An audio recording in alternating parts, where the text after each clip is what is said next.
The research station hung in the darkness above the blue-green planet of Vera. It was large, shaped like a ring with silver towers rising from its outer edge. Dozens of alien ships came and went each day, carrying scientists, traders, and explorers. The station was peaceful. No one there had seen a real battle in their lifetime. Mira worked in the station's central observation dome. She was a young scientist with soft violet skin and wide silver eyes. Her job was to study signals from passing ships and record any unusual findings. Most days were slow.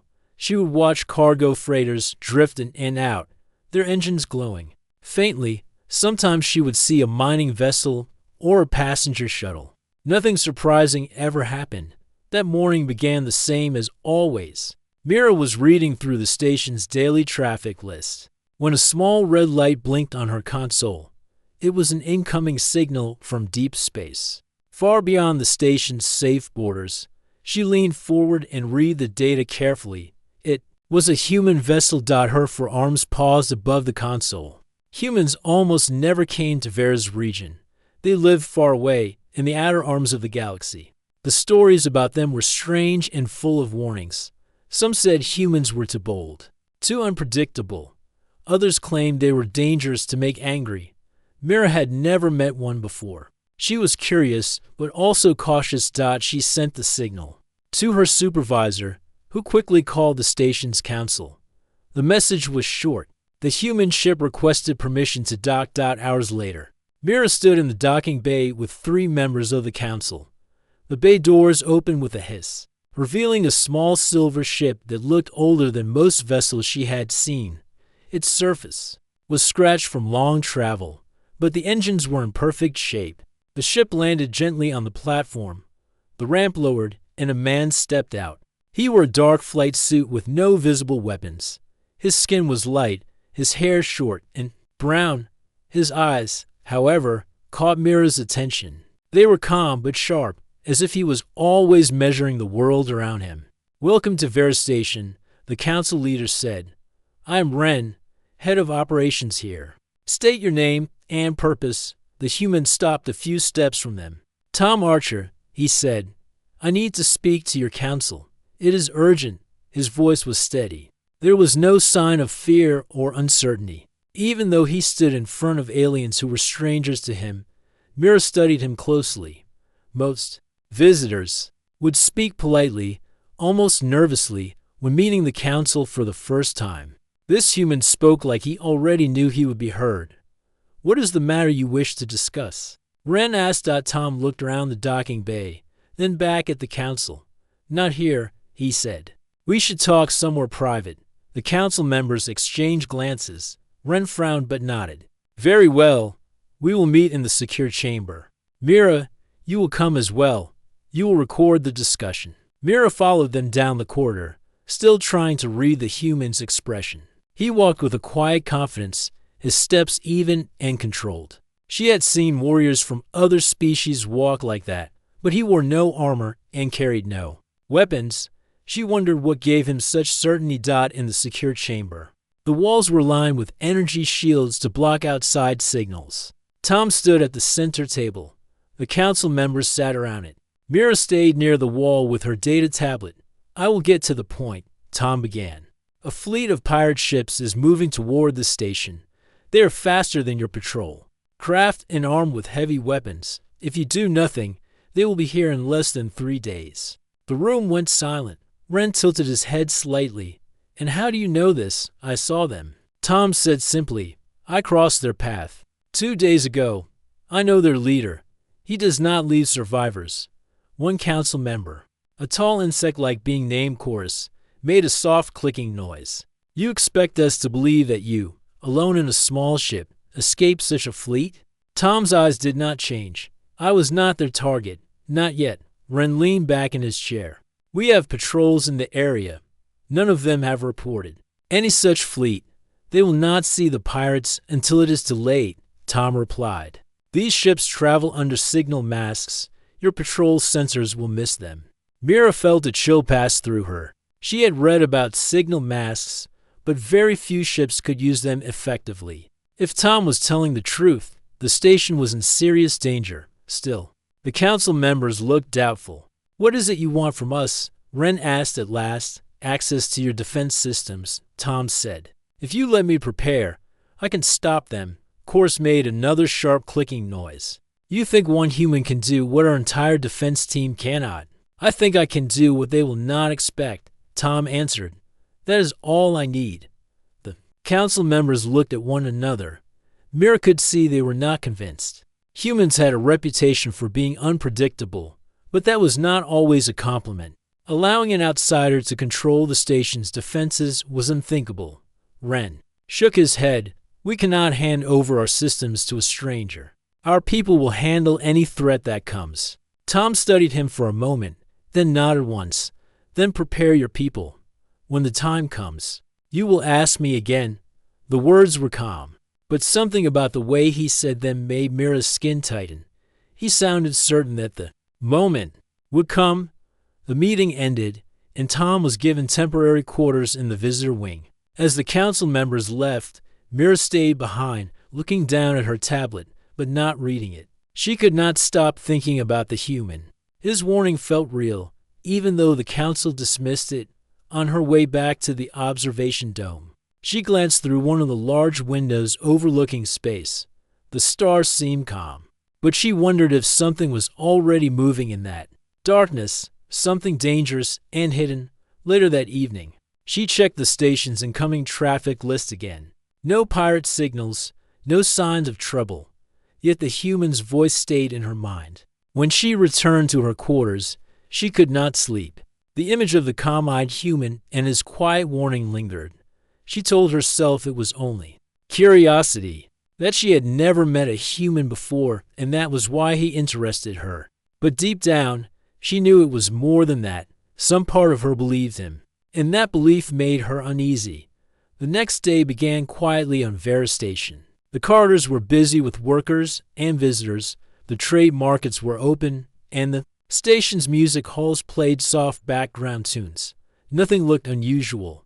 To most people, it felt like a normal cycle. But to Mira, the calm felt almost unnatural. She had spent most of the night replaying Tom Archer's words in her mind. The way he had spoken, with no hesitation, no uncertainty, made her feel that he was not guessing. He had seen the threat with his own eyes. Still, the council had decided to ignore him. To them, the human was just another traveler with an exaggerated story. Mira sat at her console in the observation dome, scanning the outer regions of space. The deep-range sensors reached far beyond the station's safe zone. The readings were normal. Cargo ships moved along their trade routes. Passenger vessels followed the usual lanes. There was no sign of a hidden fleet. Her colleague, a short, round alien named Rilo, rolled his chair beside her. "You look tense," he said, his voice carrying a light hum. "Is this about the human?" Mira did not look away from the screen. "You heard what he said. If he is right, we have less than 3 days." Rilo gave a small laugh. "Humans always talk like that. Big threats, bold words. I have met 3 of them before. None of them caused trouble." Mira's eyes narrowed slightly. "Did any of them warn you about a pirate fleet?" "No," Rilo admitted. "But even if this one is telling the truth, our defenses will be ready." Mira glanced at him. "You did not see the way he spoke. He is certain, and that worries me." Rilo shrugged. "If he is wrong, the only thing he will damage is his pride." Mira said nothing more. She kept her focus on the scanners, but part of her attention drifted to the visitor wing of the station where the human was staying. She wondered what he was doing right now, planning, resting, or quietly watching them, waiting for the moment. He had predicted. Tom Archer was in his assigned quarters, seated at the small metal desk by the wall. He had already mapped the entire station layout in his mind. He knew the location of the shield generators, the placement of the defense turrets, and the pattern of the patrol ships. He had done this without touching a console. Observation alone was enough. He had been in dangerous places before, but there was something about this station that concerned him. The Vera people were peaceful, highly intelligent, but they had little experience with large-scale conflict against a pirate fleet. Their tactics would fail within minutes. He could already picture the enemy's movements, the way they would isolate the station's weak points, cut off communications, and attack without warning. The pirates he had seen were not ordinary raiders. They had upgraded ships and well-trained crews. Their leader, a figure known only as Vorn, had been building his forces for years. Tom knew Vorn's methods. He would strike quickly and without mercy. Tom leaned back in his chair. He did not like waiting. But he also knew forcing the council to act now would not work. They would only call him impatient or arrogant. The only way they would trust him was when their own systems failed, and by then, there would be no time for debate. Later that day, the council gathered for their regular meeting. Mira was there to record the discussion. At first, the topics were routine, trade agreements, supply requests, and minor security updates. Then one of the council members brought up the humans' warning. Council leader Ren spoke first. I have reviewed the humans' claims. There is no supporting evidence. Our patrols have not reported unusual movement. Our sensors show no threats. We should treat this as an unverified report. Chorus. The tall insect-like member clicked in agreement. It is not worth diverting resources for a rumor. Another member, a thin reptilian named Howard, was less certain. I do not trust the human fully, but I also do not trust the idea that our sensors cannot be fooled. Signal masks are rare, yes, but not impossible. Mira spoke before she could stop herself. If I may speak, I believe we should at least prepare backup defenses. The human did not sound like someone guessing. He sounded like someone who had seen it. Several pairs of eyes turned to her. Ren tilted his head. You have spent little time with him, Mira. Why do you believe his words? Because, Mira said carefully, he does not act like someone seeking attention. He has no request for money, no request for status. He only asks to help defend the station. Most people would ask for something in return. The council chamber fell silent for a moment. Ren eventually nodded but did not change his position. We will keep this in mind, but until our sensors detect a threat, our operations will remain unchanged. Mira knew the decision was final. Still, she could not shake the feeling that they were making a mistake. That evening, as the station lights dimmed to simulate night, Mira decided to visit Tom. She found him sitting in the visitor lounge, looking out through the large window at the planet below. He did not seem surprised to see her. You have questions, Tom said without turning his head. Yes, Mira admitted. Why come here at all? If you saw the fleet, why not warn a system closer to them? Because, Tom said, finally. Looking at her, you are their target. Mira felt her throat tighten. Why us? They want your station's research cores, Tom explained. Vorn collects technology. The kind you have here could make him stronger than ever. Mira took a slow breath. If the council does not believe you, what will you do? I will wait, Tom said simply. And when the first alarm sounds, I will be ready. Mira studied him for a long moment. His calm was strange. Most beings would show at least some frustration at being ignored, but Tom's patience made her uneasy. It was as if he had already played the battle in his mind and knew exactly how it would end. She finally asked, why help us at all? You could leave before they arrive. Tom's eyes softened slightly, because walking away is easy. Doing the right thing is harder. Mira left the lounge with a heavy feeling. She still did not know if he was right, but she knew he was not. Lying down in the far reaches of space, beyond the range of the station's sensors, a shadow moved among the stars. Several ships, dark and silent, traveled in tight formation. Their engines burned low to avoid detection. At the front was a larger vessel, its hull painted black with red markings. Inside, a figure stood at the command bridge, watching the stars slide past. The figure was Vorn, and his course was set for Vera Station. The next cycle on Vera Station began as calmly as the last. Cargo ships came and went. Traders moved through the market halls with baskets of glowing fruit and small machines for sale. Children of different species ran through the corridors laughing. The station seemed far removed from any danger, yet, in the observation dome, Mira's eyes stayed fixed on her screen. She checked long-range sensor sweeps again and again. The readings showed nothing unusual. Still, she could not silence the memory of Tom Archer's voice. Every time she looked at the empty starfield, she imagined ships hiding in the darkness. Real arrived late, carrying a steaming cup of spiced drink. Still watching for the ghost fleet? He asked with a grin. Mira ignored the joke. If they are using a signal mask, they could be closer than we think. Rilla leaned over her shoulder. Then what is the point of staring at the screen? You will never see them until they want you to. That is what worries me, Mira replied. In the council chamber, another meeting was held. Ren sat at the head of the long table, his eyes calm but firm. The discussion moved from routine trade matters to security. Finally, the subject of the human came up again. Chorus clicked his mandibles.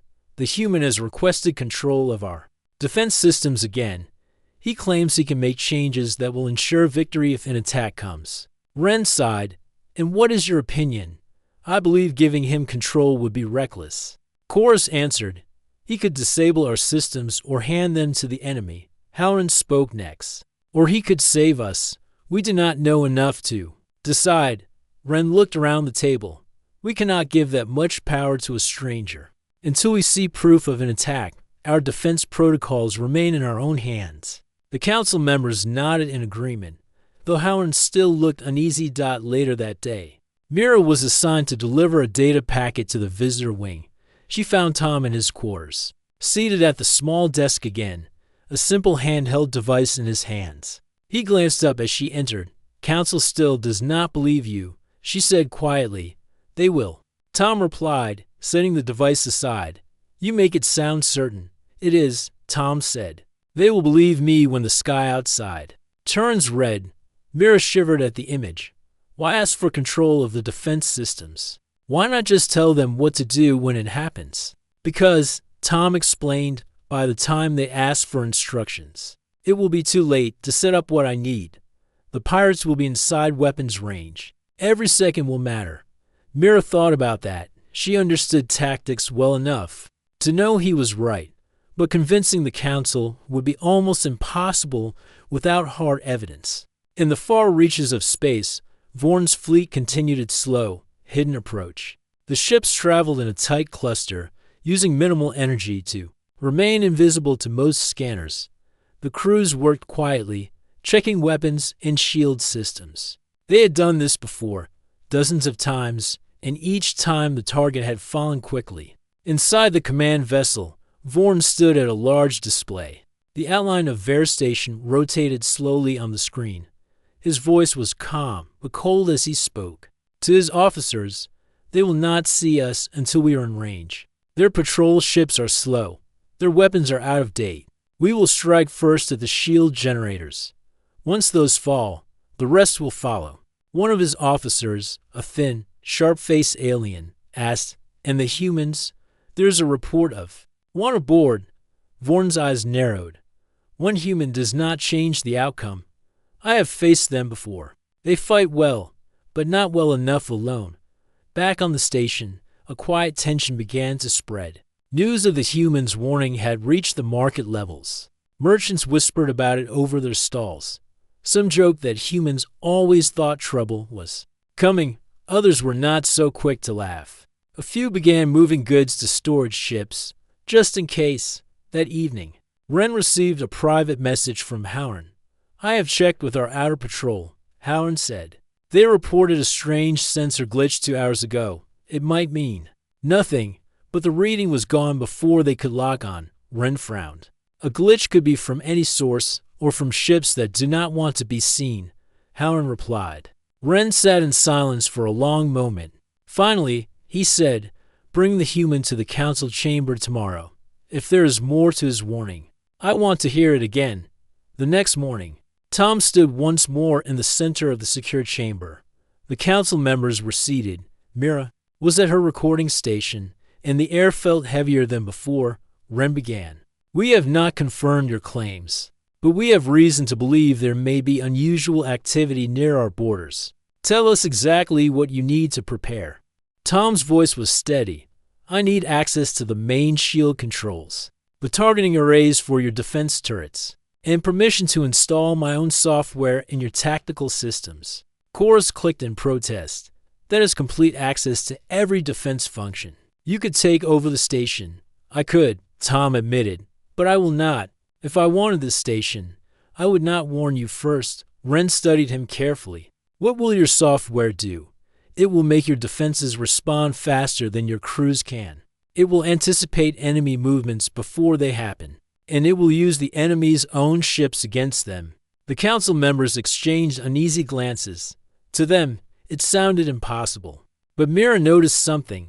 Tom did not sound like someone making a guess. He spoke like he had done it before. Ren finally shook his head. Until we have solid proof of an attack, we cannot take that risk. Tom gave a single nod. Then keep your systems as they are. I will be ready when you change your mind. Mira looked between them, feeling the weight of what had just happened. The human had been turned down again, but the calm in his eyes told her he still believed the council would call on him. She wondered how close the danger had to be before they did. Far away, in the dark between stars, Vorn's fleet shifted formation. Their course was locked. In less than one full cycle, the planet of Vera and its station would be within their strike range. Vera Station floated quietly above the green-blue planet below. Inside its wide ring corridors, life went on as usual. Traders bargained over goods, technicians checked the reactor levels, and children played in the learning halls. The calm made it hard to believe danger could be close. Mira sat in the observation dome, her silver eyes fixed on the deep-range scanners. The readings were still clean. No visible threats, no strange signals, yet her heart was uneasy. Rilo rolled his chair beside her, sipping from a cup. Another quiet day, he said, to quiet. Mira answered. Rilo smirked. If you keep staring at empty space, you will start imagining shapes in it. But Mira did not laugh. Something in her gut told her that today would be different. In the visitor wing, Tom Archer sat in the lounge, his gaze fixed on the stars beyond the window. His hands rested loosely on the armrest of the chair, but his posture was alert. He was waiting for something. Every few minutes, he glanced at the station clock. Time was running out. He already knew the pirates would arrive soon. He had seen the speed of their ships and the route they would take. He did not know the exact moment they would appear, but he felt it was close. The quiet of the station only made the coming storm more certain in his mind. Far out in the dark, Vorn's fleet broke its long silence. Engines roared to life at full power, shattering the stillness of space. 24 ships moved in perfect formation, their hulls black against the star field. Each vessel carried heavy weapons and shield breakers. At the front, the largest ship, the command vessel, led the way. Its red markings glowed faintly in the cold light of distant suns. Inside the command bridge, Vorn stood at the front window. His eyes were fixed on the glowing speck of Vera Station ahead. Full attack speed. He ordered. No signals sent. We will be on them before they know we are here. On the station, the first warning came as a faint blip on Mira's screen. It lasted only a second before disappearing. She frowned and ran a sensor sweep again. Nothing. Another glitch? Rilo asked casually. No, Mira said firmly. That was not a glitch. Before Rilo could answer, the blip appeared again, this time multiplied. Dozens of faint dots flickered on the edge of the scanner's range. Mira's voice sharpened. Contact the council. Now. The secure chamber filled quickly. Ren and the other council members gathered around the central table. Mira brought up the scanner display on the wall. Unidentified ships, closing fast, she reported. They are using low-energy approach to hide their signatures, but they are moving at attack speed. How many? Ren asked. At least 20, maybe. More? The room went silent. Even Chorus stopped clicking his mandibles. Ren finally turned to the guards. Bring the human here. Minutes later, Tom Archer walked into the chamber. He did not look surprised. They are here. Ren said without wasting words. I know. Tom replied calmly. You will have control of the defense systems, Ren said, the decision clear in his tone. Do what you must. Tom gave a single nod. Take me to the control center. The control center was the heart of the station's defenses. Rows of consoles lined the room. and large windows showed the planet below. The crew inside worked quickly, preparing shields and charging the defense turrets. Tom moved to the main console and began entering commands with practice speed. "What are you doing?" one of the officers asked. "We're writing your targeting program," Tom said. "Your system waits for visual confirmation before firing. By the time you see the enemy, it will be too late. My program will predict their movement and fire before they appear on your main screen." The officer hesitated.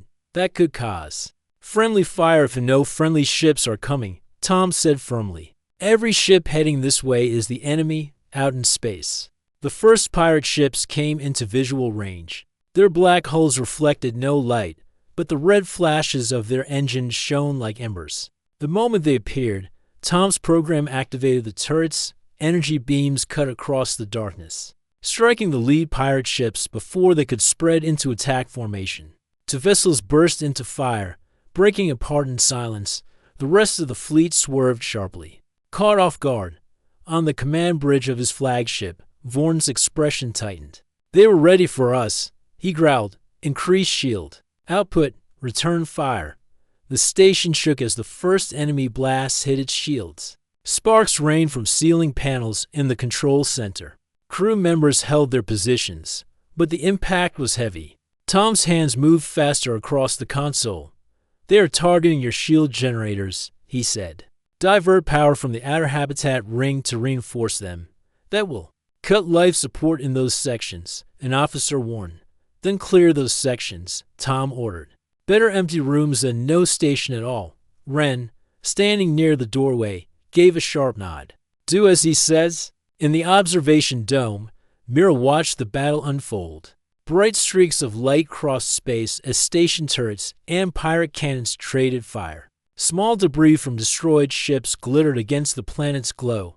She could see the pirates trying to flank the station, only to be cut down by unexpected turret fire. She whispered to herself. He knew exactly how they would move. Back in the pirate flagship, Vorn realized the fight was not going as planned. Every time his ships tried to change position, the station's weapons were already aimed at them. It was as if someone inside knew his tactics before he gave them orders. "Who is controlling their guns?" Vorn demanded. A sensor officer answered, "Unknown." "It is not automated. Someone is thinking faster than we can." Vorn's eyes narrowed. "A human." He muttered, "It must be the human." The battle raged on. The station's shields flickered under the constant assault, but Tom adapted the defense pattern again and again. He routed damaged turrets to work in pairs. Combining their firepower, he used debris from destroyed ships as cover, forcing pirates to waste shots, but the enemy still had numbers. Several pirate ships broke through the outer defense line, coming dangerously close to the station's docking bays. "Seal the bays," Tom commanded, "and give me access to base security." When he got the access, he used the bay's cargo launchers, meant for moving freight into space, as weapons. Large containers shot from the bays at high speed, smashing into the approaching pirate ships. Two more enemy vessels went spinning into the void dot in the council chamber. The battle reports came in. Losses were heavy, but the station still stood. Ren looked at the latest display and said quietly, "If we had not given him control, we would already be finished." For the first time in the fight, Tom glanced at the clock. They had been in combat for less than an hour, but the tide was turning. The pirates were losing more ships than they could afford. He knew it was not over, but he also knew Vorn would have to make a choice soon: continue and be destroyed, or retreat and survive, far away from the control center in the dark of space. The pirate flagship adjusted course. Vorn's voice was low but sharp. "Signal the retreat. This fight is not worth the cost." The battle around Vera Station raged on. Explosions lit the blackness of space, and alarms echoed through the corridors. The pirates were fierce, but the station's defense was stronger than anyone expected. Tom Archer sat at the main console, his fingers moving fast and sure over the controls. His mind worked like a machine. He did not just react to the attacks. He thought several steps ahead. Every command he gave was part of a larger plan. Mira nodded slowly. "I see that now. The news of the victories spread quickly through the galaxy. Ships from many worlds came to Vera Station, some to offer help, others to learn from the human who had saved them. The station became a symbol of hope and strength. Ren invited Tom to join the council as an advisor. "Your knowledge is valuable," he said. "Together, we can prepare for any future threats." Tom accepted. "I want to help, not just the station, but the whole galaxy." Even the pirates who had fled were changed by what they saw. Vorn, their leader, sat in his command ship, thinking deeply. He had underestimated the human. The battle had taught him that humans were not to be taken lightly. Vorn made a decision. He sent a message to the galaxy, warning other pirates and warlords to be cautious with humans. The stories of fear and respect would grow from that day on. Back at the station, Mira watched Tom interact with the crew. He was patient and kind, teaching new tactics and helping repair the damage. Slowly, friendships formed between humans and aliens. One evening, Mira and Tom sat together watching the stars. She smiled. "The galaxy has learned why fear of humanity is justified." Tom smiled back. "And I hope they also learn why respect is deserved." The stars twinkled above them, quiet and steady. The battle was over, but the story of humanity was only just beginning. The days after the battle were full of change. Vera Station felt different. The people who lived and worked there were no longer the same as before. The quiet peace had been broken by war. But in that war, something new had begun. Tom Archer moved easily among the station's inhabitants. He was no longer just a visitor or a stranger. He had become part of the community. Aliens who had been cautious now spoke openly with him. They asked about humans and their ways. Tom answered with patience and kindness. Mira watched all this from the observation dome. She smiled quietly. The human who once caused doubt was now a trusted friend and teacher. His presence had changed the station in ways she never expected. One afternoon, Ren called a meeting of the council. The chamber was full of important leaders from nearby systems. They had come to hear Tom speak. Ren introduced him. "This is Tom Archer, the human who saved Vera Station. He has shown us a new way to think about defense and courage. Today, he will speak to us about humanity and what it means to face danger with strength." Tom stepped forward. He looked around the room with steady eyes. "Thank you," he began. "I am honored to be here. Humans have a long history of challenges, and we have learned many lessons. One of the most important is that fear can be a tool, not just a weakness." He paused. "We humans do not just fight with weapons. We fight with hope, with loyalty, and with the will to protect those we love. That is why some fear us, not because we are cruel, but because we are strong in ways that are hard to predict." The leaders listened carefully. Many nodded. Some whispered to one another. Tom spoke about unity, about learning from each other, and about facing the unknown with courage. After his speech, many asked questions. Some wanted to know how humans train their minds. Others asked about human history and culture. Tom answered all with respect. Mira felt proud. She realized that this moment was the start of a new chapter for the galaxy. Meanwhile, far from Vera, the story of the battle had spread like wildfire. Traders, explorers, and diplomats talked about the human who changed the fight. Humans were no longer seen as simple outsiders or reckless fighters. They were beings to be respected and understood. Many systems invited humans to join alliances and councils. Trade agreements with human planets increased. People wanted to learn from human tactics and technology. Back at Vera Station, Tom and Mira walked through the market halls. They saw children playing games from many worlds. They saw artists sharing stories of the recent battle, painting scenes of stars and ships. A young alien girl stopped them. She held a small model ship, painted with human colors. "I want to be like the human who saved us," she said shyly. Tom smiled and knelt down. "You can be anything you want. Courage is in all of us." Mira watched the moment and felt hope for the future. The council held a special ceremony to honor the station's defenders. Tom was given a symbol of friendship from the people of Vera. It was a small, glowing stone that represented trust and unity. Tom accepted it humbly. "This is not just for me," he said. "It is for all who stand together against fear." As peace returned, the bonds between humans and other species grew stronger. Training programs began. Humans taught their way of thinking, their tactics, and their stories. Aliens shared their knowledge too. Together, they prepared for whatever might come. Mira and Tom often talked about the future. They both knew that the galaxy would face new challenges, but they were ready. One night, under the light of distant stars, Mira said, "The galaxy has learned why fear of humanity is justified. But more than fear, I believe there is now respect." Tom nodded. "Fear can teach caution, but respect builds trust. Together, they make us stronger." They looked up at the sky, where many ships moved between stars, carrying messages of peace and hope. The story of Veristation and the human named Tom Archer became a legend. It was told in many languages across the galaxy.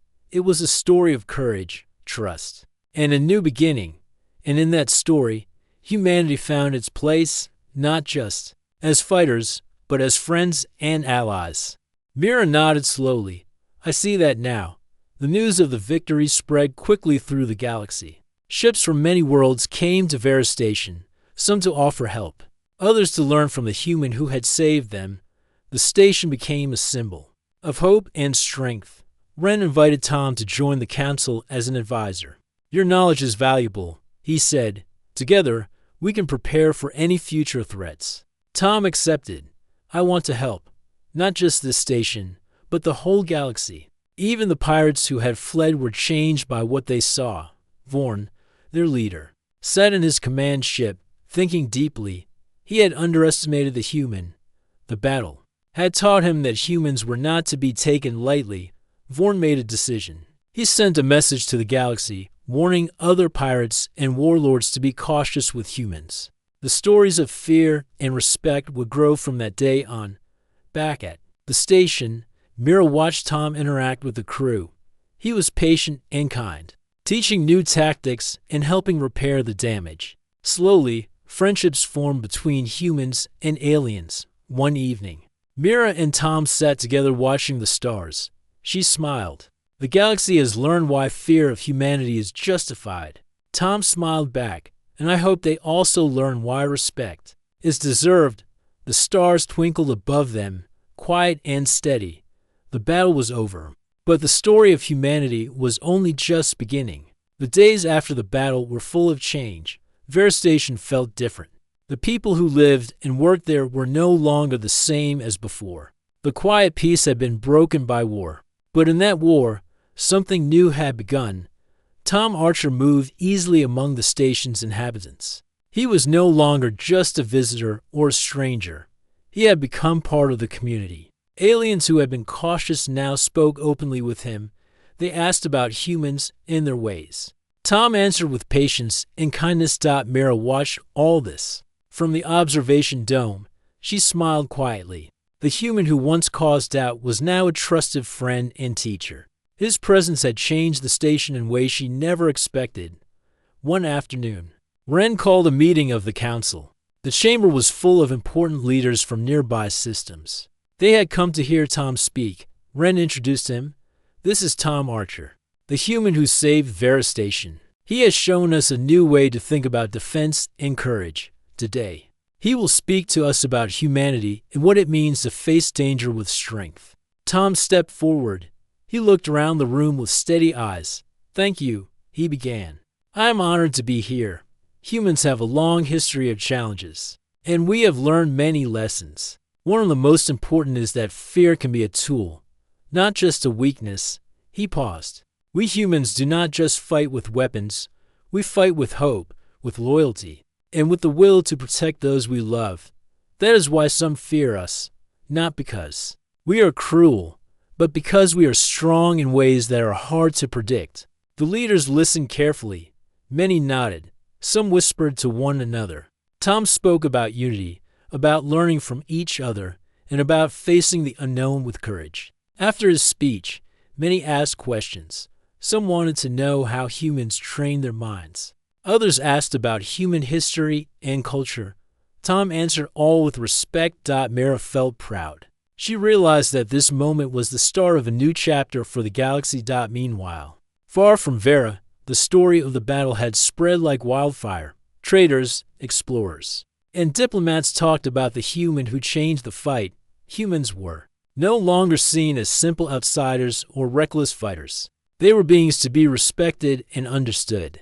Many systems invited humans to join alliances and councils. Trade agreements with human planets increased. People wanted to learn from human tactics and technology. Back at Vera Station, Tom and Mira walked through the market halls. They saw children playing games from many worlds. They saw artists sharing stories of the recent battle, painting scenes of stars and ships.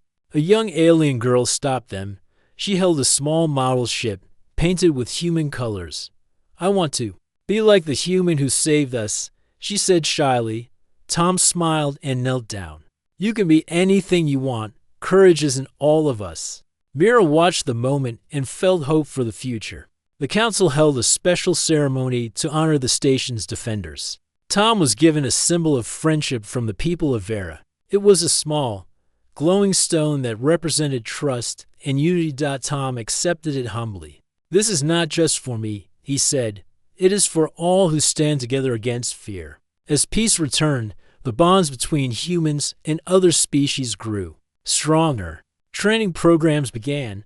Humans taught their way of thinking, their tactics, and their stories. Aliens shared their knowledge too. Together, they prepared for whatever might come. Mira and Tom often talked about the future. They both knew that the galaxy would face new challenges, but they were ready. One night, under the light of distant stars, Mira said, "The galaxy has learned why fear of humanity is justified. But more than fear, I believe there is now respect." Tom nodded. "Fear can teach caution, but respect builds trust. Together, they make us stronger." They looked up at the sky, where many ships moved between stars, carrying messages of peace and hope. The story of Vera Station and the human named Tom Archer became a legend. It was told in many languages across the galaxy. It was a story of courage, trust, and a new beginning. And in that story, humanity found its place, not just as fighters, but as friends and allies.